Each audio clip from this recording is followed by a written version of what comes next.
Olá, boa noite, sou a Camila do Ministério Esperança de Israel e eu estou aqui mais uma vez com a palavra. Assim o Senhor nos tem permitido que cada quinta-feira, uma atrás da outra, nós tenhamos esse momento de nos debruçarmos na palavra de Deus, lermos e refletirmos aquilo que o Senhor tem para os nossos corações. E hoje a gente continua com o livro de Provérbios lá no seu capítulo 15 e eu convido você a fazer a leitura e a reflexão sobre os versos 11 a 15. Hoje esse vídeo tem o nome de Tem de Bom Ânimo e nós vamos meditar e refletir um pouquinho e entender o porquê.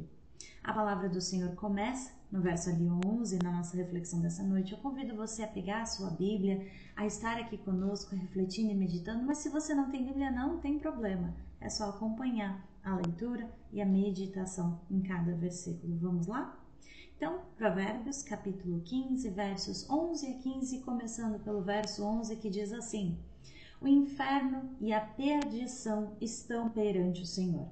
Quanto mais o coração dos filhos dos homens, é uma pergunta, E segunda Crônicas, porque a Bíblia ela explica a si mesma, Eu deixo alguns versos para a gente refletir um pouco melhor. Então, segunda Crônicas, capítulo 6, verso 30, diz assim: Então ouve tu desde os céus, e do assento da tua habitação, e perdoa, e dá a cada um conforme a todos os seus caminhos, segundo conheces o seu coração, pois só tu conheces o coração dos filhos dos homens. E no livro de João, no capítulo 2, nos versos 24 e 25, diz assim: Mas o mesmo Jesus não confiava neles, porque a todos conhecia. E no verso 25, e não necessitava de que alguém testificasse do homem, porque ele bem sabia o que havia no homem.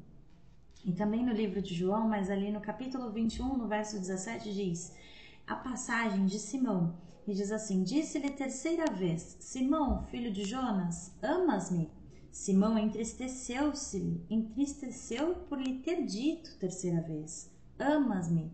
E disse-lhe: Senhor, tu sabes tudo, tu sabes que eu te amo. Jesus disse-lhe: Apacenta as minhas ovelhas. E no livro de Atos, no capítulo 1, verso 24, diz assim: E orando disseram: Tu, Senhor, conhecedor dos corações de todos, mostra qual destes dois tens escolhido.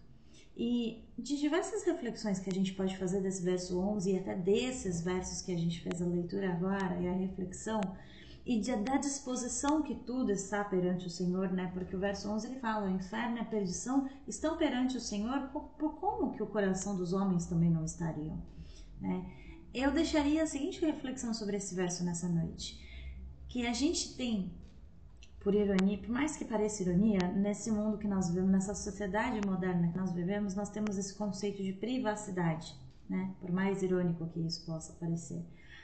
E privacidade é algo que não existe no relacionamento com o Senhor, com o Criador de todas as coisas. Porque a reflexão que esse verso traz pra gente é exatamente essa. Ele é o conhecedor do mais profundo dos nossos corações, das nossas vidas, das nossas mentes, das nossas intenções, tanto quanto das nossas vidas, com presente, passado e futuro, de toda a nossa história.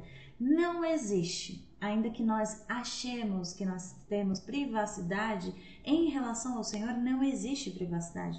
Até aquele pensamento que muitas vezes a gente tem e fica com vergonha de ter, julga que ele é secreto, ele é apenas nosso, esse pensamento também foi ouvido pelo Senhor.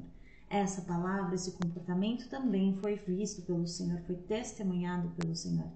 Então é uma boa reflexão pra gente, justamente porque existe, existe uma ideia de que não existe controle dos pensamentos, mas a Bíblia ela nos ensina livro após livro que sim, que existe uma forma de controlar até os pensamentos involuntários, que a gente vai ver mais pra frente, nos próximos versos, a instrução que o Senhor nos dá no livro de Provérbios para ter esse controle sobre aquilo que nós pensamos, que consequentemente nós falamos e assim nós também agimos.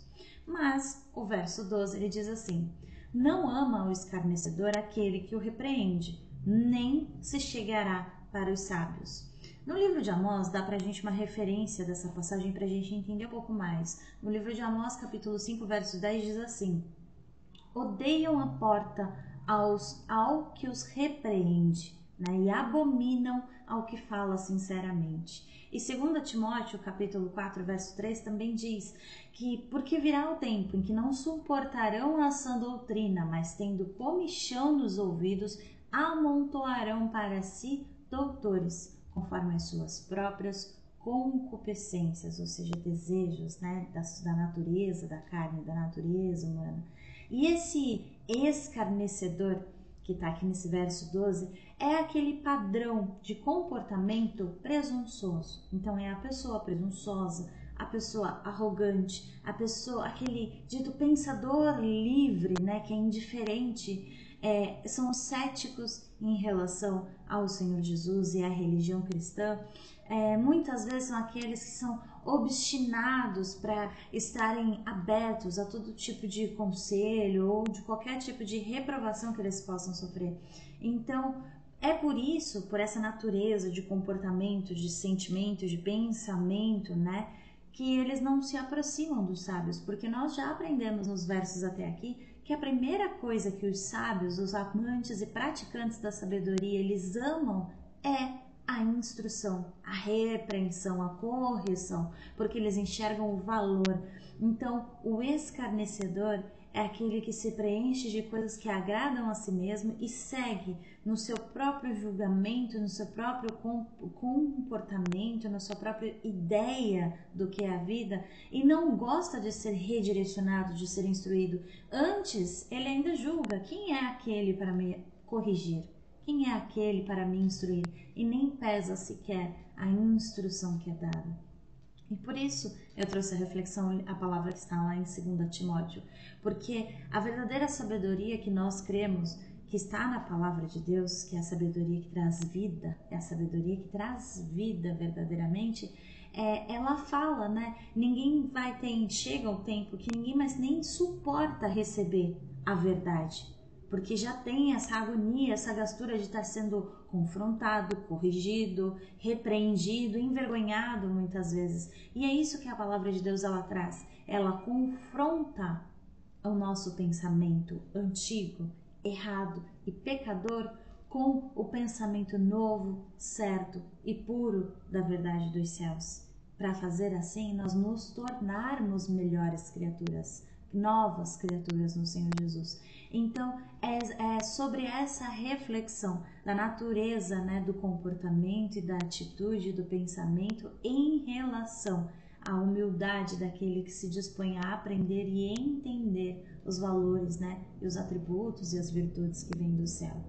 No verso 13, a palavra diz assim, que o coração alegre, ele aformoseia o rosto, mas pela dor do coração, o espírito se abate. Provérbios, livro de Provérbios ainda, mas nos capítulos anteriores, no verso 12, capítulo 12, verso 25, diz que a ansiedade no coração, ela deixa um homem abatido, mas uma boa palavra o alegra.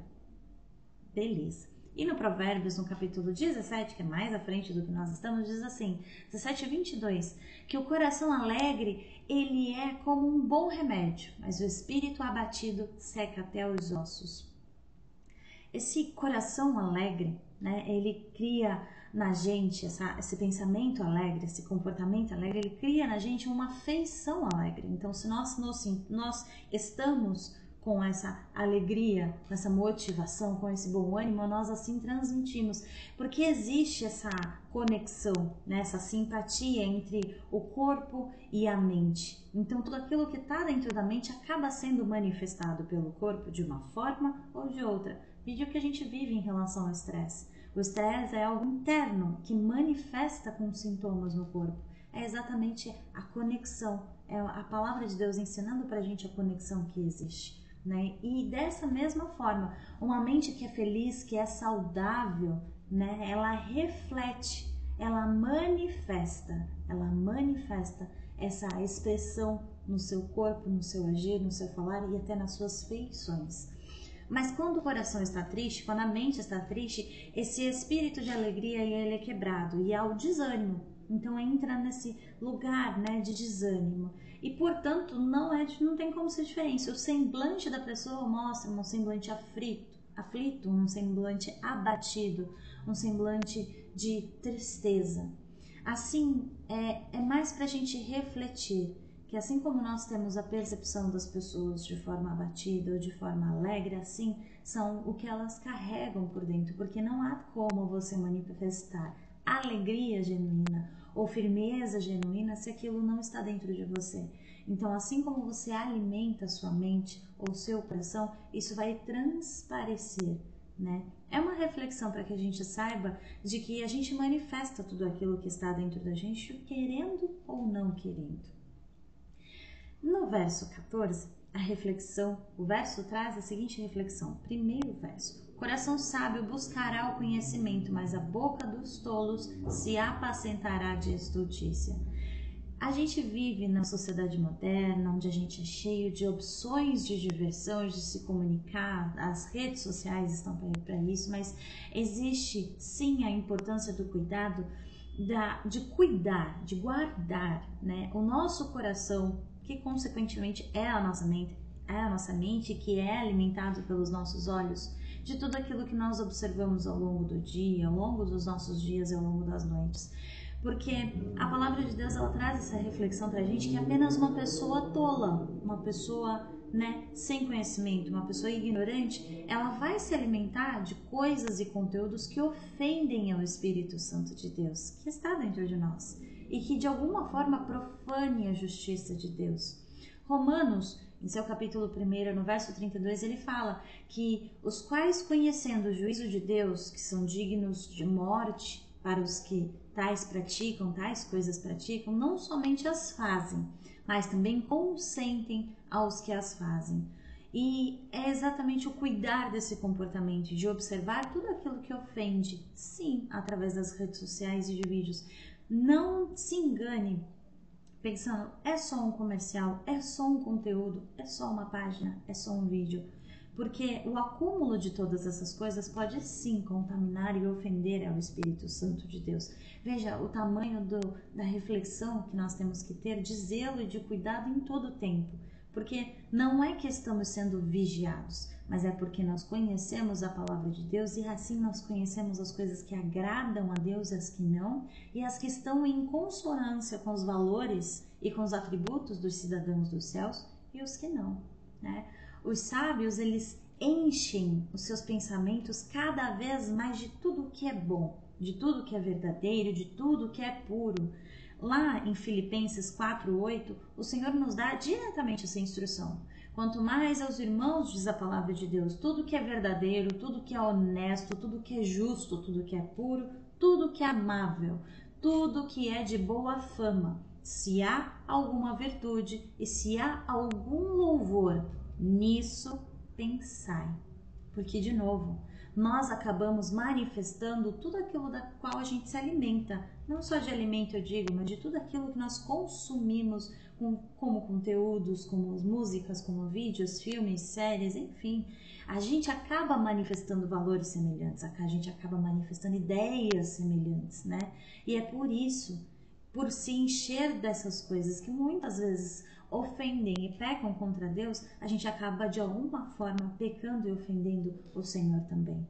Não só pelo consumo daquele conteúdo que não o agrada, e não estão de acordo com os valores, mas também pela repetição de comportamento e muitas vezes de palavras e muitas vezes de ideias que também vão na contramão dos valores dos céus. E o verso 15, para a gente terminar essa noite, que diz assim: todos os dias do aflito são maus, mas o de coração alegre tem um banquete contínuo.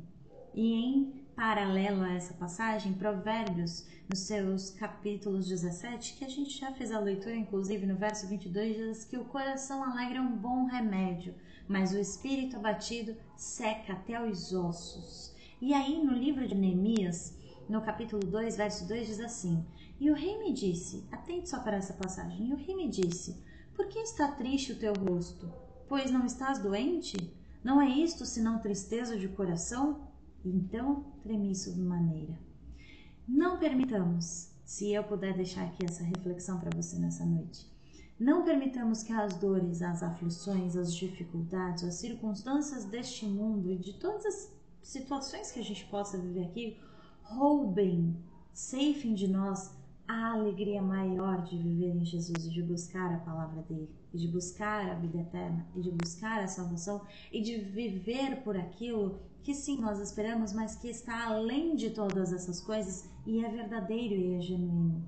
É como uma frase que eu li essa semana, né? Que o mundo, ele machuca a gente de diversas formas, mas quem cura todos esses machucados é o Senhor. E se você tem algum machucado, alguma dor, é nele que você vai encontrar a cura e o refrigério e a boa palavra que muitas vezes cauteriza, cura e sara muitas feridas que a gente julga serem impossíveis de serem saradas. Eu deixo essa mensagem aqui nessa noite, eu agradeço pela sua companhia até aqui e, se o Senhor assim permitir, na próxima quinta-feira eu volto com mais um pouquinho de versos, mais um pouquinho de reflexão, aproveitando da sua boa companhia. Eu agradeço uma vez mais a tua companhia até aqui, que Deus te abençoe.